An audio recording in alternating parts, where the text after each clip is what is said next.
முறுமுறுன்னு cauliflower 65 செய்கிறது எப்படின்னு பார்க்கலாமா? அதுக்கு ஒரு பாத்திரத்தில் தண்ணி கொதிக்க வச்சுருக்கோம்.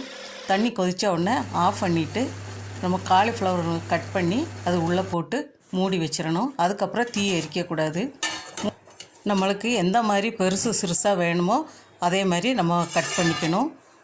இப்போ இந்த காலிஃப்ளவர் சூடு தணிஞ்சு பாதி அளவுக்கு வெந்திருக்கு. நம்ம இதுக்கு சேர்மானம் பார்த்துக்கலாம். பூண்டு விழுது 2 டேபிள் ஸ்பூன், கடலை மாவு, அரிசி மாவு, சிக்கன் 65 பொடி எல்லாமே 2 டேபிள் ஸ்பூன் எடுத்திருக்கேன். இது எல்லாத்தையும் ஒன்றா போட்டு இது கூட கொஞ்சம் உப்பும் போட்டு மசாலா கலந்து வச்சுக்க வேண்டியதான். அடுத்து இந்த காலிஃப்ளவரை வடிகட்டி வச்சு அந்த மசாலாவை அதில் போட்டு நம்ம விரவி எடுத்துக்கணும். விரவி வைக்கையில் இப்படி தளர்வாக இருக்க மாதிரி இருக்கும். நம்ம பொரிக்கும்போது நல்லா கிறிஸ்பியாக வந்துடும்.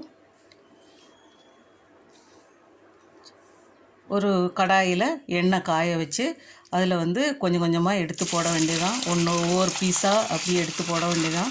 கடைசியில் உதிர்ந்தது எல்லாமே இருந்ததுன்னா கொஞ்சம் வெங்காயம் அது கூட நறுக்கி போட்டு நம்ம பக்கடா மாதிரி கடைசியில் உள்ளதை எடுத்துக்கலாம்.